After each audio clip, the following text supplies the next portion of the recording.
Good day, everyone. My name is Terry Booth, CEO of Audacious. Pleased to be on Professionally Cannabis Podcast today.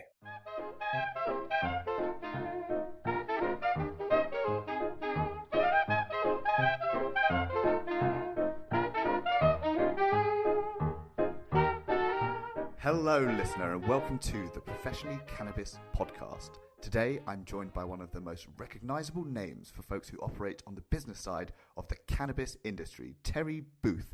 Having developed one of the largest cannabis companies worldwide, followed by leading further investments and ventures in the space, I cannot wait to pick Terry's brain about the last decade or so being one of the industry's best-known execs.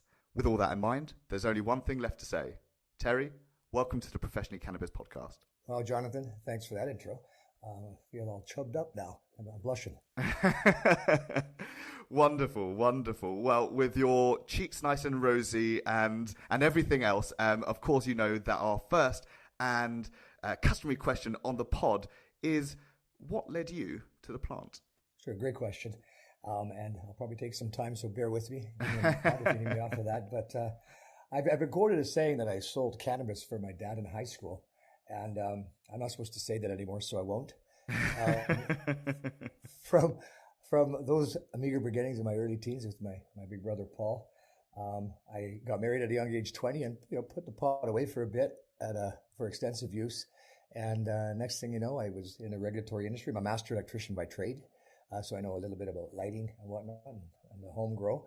But sure enough, I was near retirement, probably in the mid-40s, doing pretty well in the regulatory business in Alberta.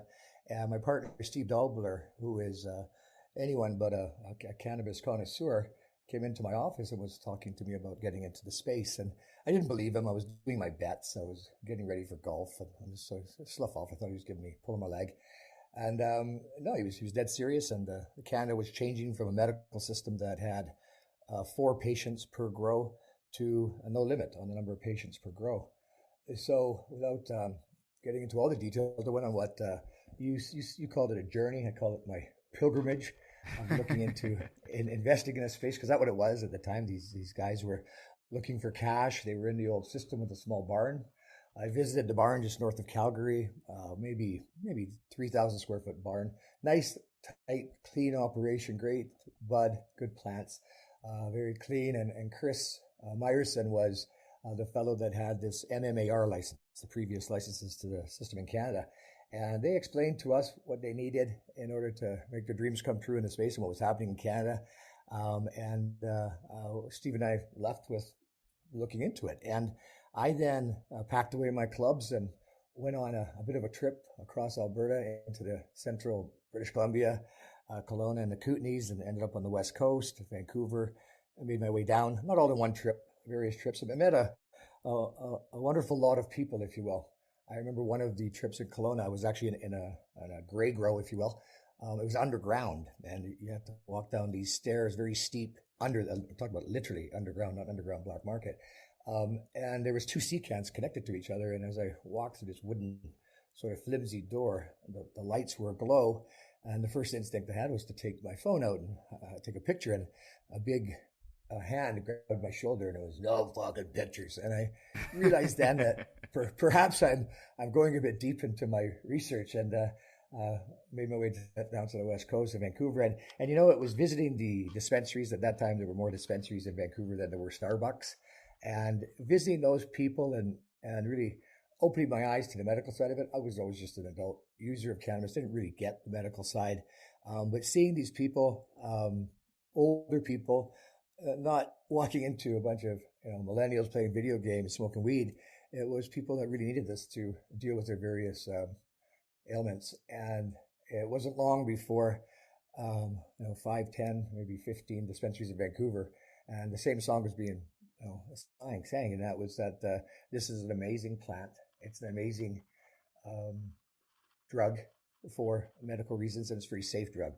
The only way you can die from cannabis is if a bale falls out of an airplane and lands on your head, I used to say. So it is something that I went back to Steve and said, we can get into this. It was from an altruistic point of view, I guess, for sure. But I believed in the plant. I studied the plant at that time. I boned up on my herbal pharmacopoeia. Interesting story there, how I met one of our first employees on an airplane. I was reading this pharmacopoeia on pot, on cannabis, and he said, "Hey, dude, why are you reading about cannabis?" He was one seat over. There was a gal between us, and it was only a short flight as Edmonton to Vancouver. And within those 45 minutes, I knew I had to hire this guy. He was brilliant. His name was Joe Fuzat. He came up from the West Coast. He was a grower in Oregon, a grower in the northern Green Triangle of California, Humboldt area.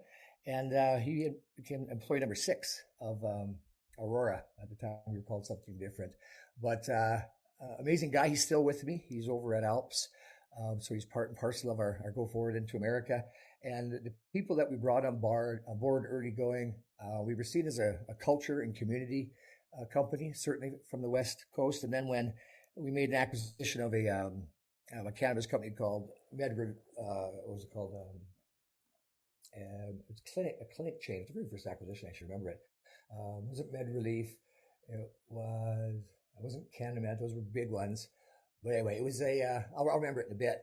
But they had clinics in Ontario. They were prescribing cannabis, and that gave us our medical edge, if you will, out east. So we had sort of a decent reputation. We resonated with the community and culture, and we believed in the home grow. We believed in dispensaries.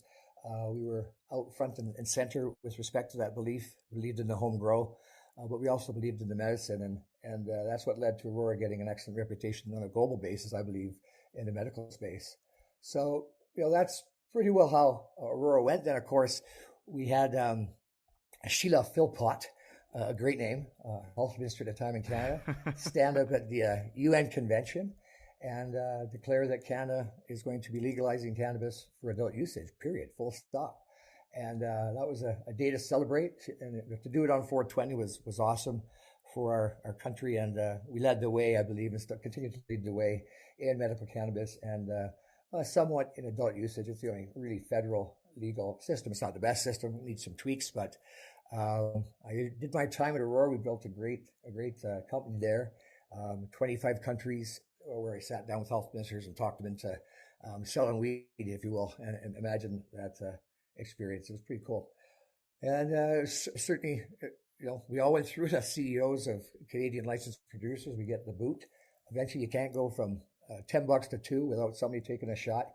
And I retired in Aurora probably more than 2 years ago. My official leave from Aurora was almost exactly 2 years ago, but which, by the way, I'm no longer subject to a non-compete in Canada. I'm also, my non-disparagement clause has ran out. So that's an interesting point for these types of interviews. But anyhow, I was offered a job as a strategy officer with Australis. I declined it. A dissident battle ensued, and away we went. And the dissident battle was won handedly by the shareholders, and they brought me in as CEO last March. Now, your activity with the new investment firm, I certainly want us to touch upon that a little bit later. But if possible, I'd love to draw a little bit more upon your experiences as one of the founders of Aurora, of course, one of the leading businesses in cannabis. There'll be a lot of folks listening to this looking to tap into your insights, your learnings. And in this, I'd love us to draw upon some of your experience here. So, looking back at the 7 years or so that you spent with Aurora, what would you highlight most as the good? What would you highlight most as the bad? And what would you say are your greatest learnings, or what was your greatest learning that perhaps might be pertinent to other leaders in the space? So perhaps to kick off with the good, what would you say you are most proud of in your time at Aurora? Sure. And if you can remember those three for me after I finish this one, that will be helpful. Absolutely. So what was good? Certainly Aurora were the very first company in the world to build a purposeful built facility. We applied at the same time everybody else did in Canada. We were applicant number 69. We were on the second day of applications that came in, yet we didn't get licensed for a full 18 months to grow and sell into the medical system. So I call them the Blessed 13, which included Canopy and Afria, Organogram, and some others that took on licenses from retrofit facilities, whether it be the chocolate factory or or C cans and whatnot. So at that time, I was somewhat jealous, pounding my fist on the table from a regulatory point of view. Why them, not us? When we were ready, and of course, the regulations got tougher and tougher early on. So it was a bit of a tough time to get the license, and sort of a segue into what didn't go well, and that was the going public with the company. So in between time of the building this facility, Steve and I went out and raised private capital. My ex-wife was the first investor, by the way, which is the circle of love. And she was my ex-wife at that time. So it's pretty cool. We had 10 investors put up, I think, $400,000 at the time. And Steve and I had, I think, a total of $5 to $6 million in it. And the building still wasn't done. So we're sitting there looking at, $12 million in southern Alberta. Beautiful, brand new grow. But we weren't licensed, and we hooked up with some guys in Vancouver that seemed very astute and very cannabis driven, and they wanted to take us public. That caused a bit of stress in my life, but I tell you what, it taught me to learn the markets and to learn exactly what had gone down with us going public, because it wasn't the parade I thought it was. But we eventually got the money to complete the facility. It didn't delay the facility. And we got licensed, and we were, I think, we were the first GMP compliant facility, EU GMP, good manufacturing practices. We were the first in Germany. So it was a tough time during that build, but it was exciting. And I remember, I think we were down to our last 30 or 40 grand, and Steve and I threw a party because we had been issued the license in Vancouver. It was a Christmas party. We had all the staff there, about 30 people, and we bounced our visas off the walls. But we were on our way.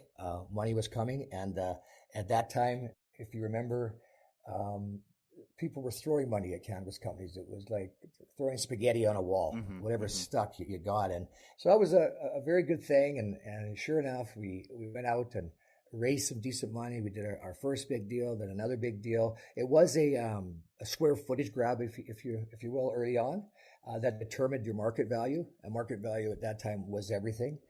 If you're out there raising money, you want to do it at a higher level each time. I think Bruce commented on that as well when they were growing Canopy and Tweed. So, us and him and some others sort of led the parade. Bruce and Canopy certainly waved a flag with the Constellation deal, which sent the entire industry up. Thanks over to those guys. We actually caught them at one time. We passed them for a brief week. That was a good week when we passed Canopy, but they quickly trounced us. And good company. Probably the two combined would have been a powerhouse. If in retrospect, if you look at it, we did buy number 4 being MedRelief, which put us in the league of Canopy. But yeah, it was that was probably the best thing we did was build new. What was your third question, Jonathan? And the third question is sort of, given the good, the bad, what would you say are your greatest learnings from your experience of Aurora, or it's perhaps a single learning or a conglomerate of learning, so to speak? I learned, not learned, I think I've always known it, but if I was to give any advice, it became even more intense in the Aurora situation, is never stop learning. Each and every day. What did Gandhi say? Live every day as if it would last. Learn every day as if you live forever. And I've always believed that in my career in the different areas that I've poked around with regulatory, and still have my permit issuing company in Alberta. It's still number one. It's all about the win, and the win doesn't come without learning. So I learned to learn even better. I know the plant as well as any CEO on this planet. I don't know the plant as good as my cultivators and my lead growers and my horticulturists, but you need to know it, and you need to know facilities, you need to know equipment, you need to know technology, you need to read books on business, you need to read Branson's 5 books, I think it's 4 or 5 books. He's a very insightful man and very much an entrepreneur, and this space still requires entrepreneurs. It's very nascent. In America, it's a wild, wild west. And for learnings, it's just to keep going, keep opening the books, ask questions, don't be embarrassed. You're going to make mistakes, pick yourself up, dust yourself off. It's a part of the process. And for you, how important do you believe it is to have a deep understanding of the plant itself for a CEO, for a leading company executive? We see a lot of folks in this space who come from a traditional finance background, and there's no bad thing about that. But you touched upon it before. What competitive advantage do you believe that your deep historical knowledge of the plant gave you / gives you? Sure. I'll put it this way. Early on, when you're hiring as a CEO or a president, you're going to run into guys and gals that call themselves master growers. And I'm using quotation marks with my fingers. And those master growers will tell you everything that they know about how to grow the plant. And if they tell you that in 15 minutes, there's no use to continue the conversation. A lot of false bills of goods out there with respect to knowledge of the plant. I actually had one of my growers, this funny story, sort of, who was a self-admitted sociopath. So he would say, I might be lying to you now, but, and he would carry on with his answer. It was bizarre because he was actually a pretty smart guy. The plants, I almost found myself calling Joel. I say, Joel, this guy just told me yada, yada, yada. What do you think? And sometimes he was dead wrong and sometimes he was dead right. So knowing the plant, knowing, the importance of cost per gram, knowing the importance of the connoisseur's bud, knowing to be kind to your bud. Don't beat the hell out of it once you've knocked it down. Nutrient delivery systems, CO2, environmental controls are everything. Automate when you can, so you're not having greasy gloves touch the plant and guys with coals sniffling over them. You really got to protect your plant to have it medical grade and to have it consistent. And consistency and quality at the end of the day is what you can build your brand around. And in the medical space, I could send you a recording from an Italian pharmacist who took one of our first shipments into Italy. I forget what it was an Ivy Decos or one of our great strains. Maybe it was Ghost Strain Haze. And he goes on for 2.5 minutes how wonderful our cannabis is, and how he's talking about the terps, and he's talking about the cannabinoid profile that he just finished testing, and he obviously had finished smoking a joint or a bowlful for this call because he was super excited. And when he hit the THC, he was like, "And the THC, that is amazing, amazing, amazing, Terry." So I'm glad that was a voice message because I still hear it on my iPad once in a while.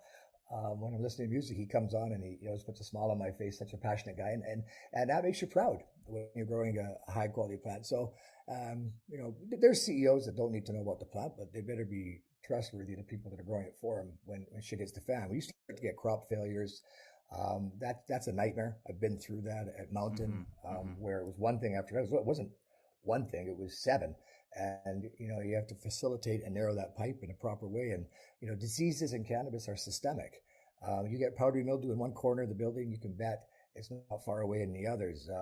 God forbid, I've never had spider mites, but if you've heard about those, they're terrible to get with cannabis and very difficult to get rid of. The mix of CO2, you can say, okay, this is our percentage, but where do you deliver the CO2 from? Should it be at the bottom or should it be at the top? Reflective lighting, the first phase of LEDs when they came out, they were shit, man. We put them on some of our mums, and we had our halides on our other mums in the same room, and you could see the difference within weeks that the old school way of growing the mums is the better way. But since then, LEDs have improved, obviously with the spectrums, and you're seeing some great advances with LED lighting where they compete pound for pound with the halides. So those are the things you need to stay on top of. Even if you have 35 employees, you want to keep your finger on the pulse of that. So you can poke the bear, you can poke the big, super cultivators that have all these facilities and ask them the tough questions when they have drops in yield or drops in quality or drops in THC or CBD. What happened? What did you do different? You should be able to push a button and grow this stuff. If you're using it for derivatives, and then again, you should be able to be a gentle mom to these plants as they grow up. If you're growing a connoisseur brand and you want it to be respected by the community and the culture, you need all pieces of that puzzle. And Terry, what would you say are the key differences you have found from being a CEO of an operator to being a CEO of an investment house? What's the core differences? And I guess, what are the core parts of your experience were you able to really leverage in this new role? We're now Audacious is what we're operating as, the company.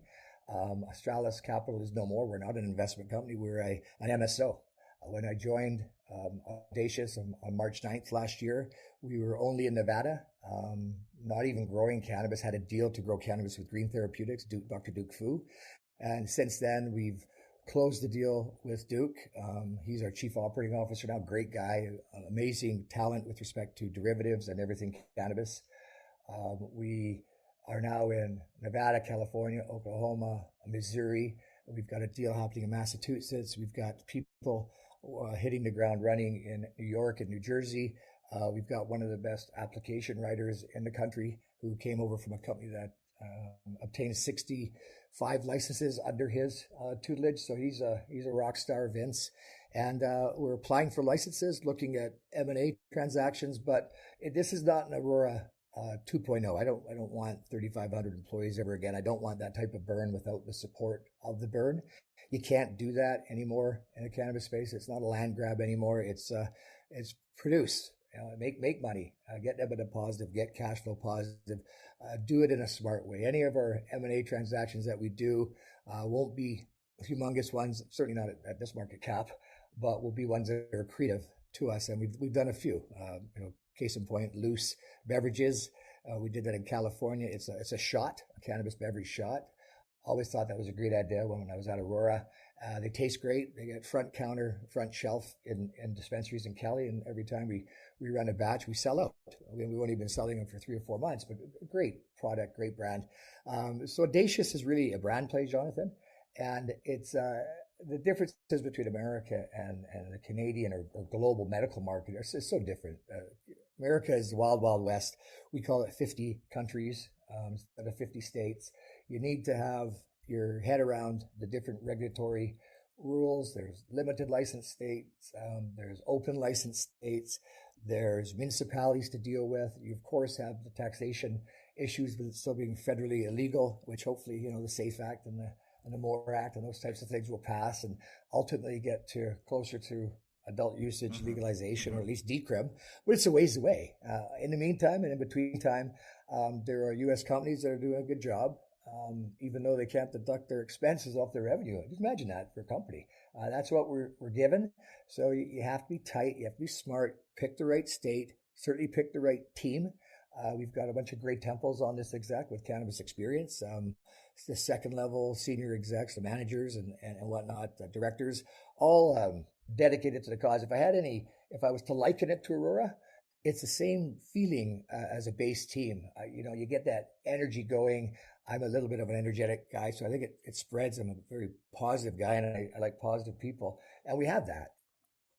So the one key acquisition that Audacious has made in its short history was Alps, and the deal to buy Alps was actually tied to me being CEO. So it pretty well closed on March 9th of last year. And Alps is Aurora Larson Projects. It's what it used to stand for. It no longer stands for that. It was a company that we acquired when I was at Aurora, mainly for their knowledge of growing anything. Thomas Larson is a world leader in horticulture. He's been in the greenhouse business for over 35 years. Old school greenhouses, in the day we liken them to outdoor grow. They weren't much better than an outdoor grow. Indoor grow came along and, totally wiped greenhouses off the face of the earth with respect to yield. And, that's how it was grown in BC, mainly because they get a lot of snow, but also because they grow great BC bud. You page forward on greenhouses, and I met Thomas in the Netherlands just because I needed. My son was one pushing me next, saying, "Hey man, you got to look at these new greenhouses. They're outstanding." So I went to the Netherlands, met with Tom. It was like meeting with Joel.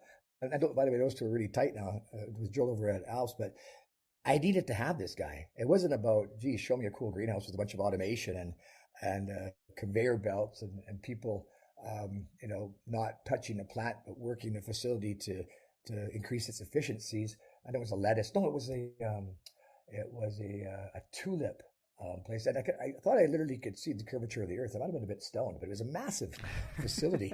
and it was just, it shocked me how wonderful this thing was growing, with lights and as many lights. Our cannabis facilities, when done in a greenhouse, have as many lights as an indoor grow. So we call our greenhouses indoor grows with supplemental sun. That's the only difference, and the efficiencies that creates, the water consumption, the environmental footprint of a greenhouse is far better than an indoor grow. And if you can grow the same quality bud, why wouldn't you introduce Mr. Sunshine or Mrs. Sunshine? So when Thomas gets a contract to build a cannabis facility, I sort of linger around in the back, and then I come and poke my big nose in, and I get to know the people, and hopefully we can get some of their canopy. We're going to pay for that canopy. We're going to pay, cost us 10 or cost us 15 for 5 or 10% of your canopy, but it gives us immediate access in that particular state to cannabis. And you need that. You need to have production in order to predict and to monitor and to properly do business, because the prices fluctuate in the various states so much that if you're not growing it yourself in some capacity, you risk being subject to market. And if you've seen the prices in California, they go down to 500 a pound and up to 2,000 a pound in a season. You're paying 4,500 a pound in Massachusetts. It doesn't cost that much to grow it. So you need to have a piece of that grow. It also, I don't want to use the word circumvent, but it does shorten the licensing requirements if you're doing a deal with an already licensed producer or MSO. Now you think, well, why the hell would an MSO let Booth grow some of his cannabis in their facilities? Well, there's a number of reasons.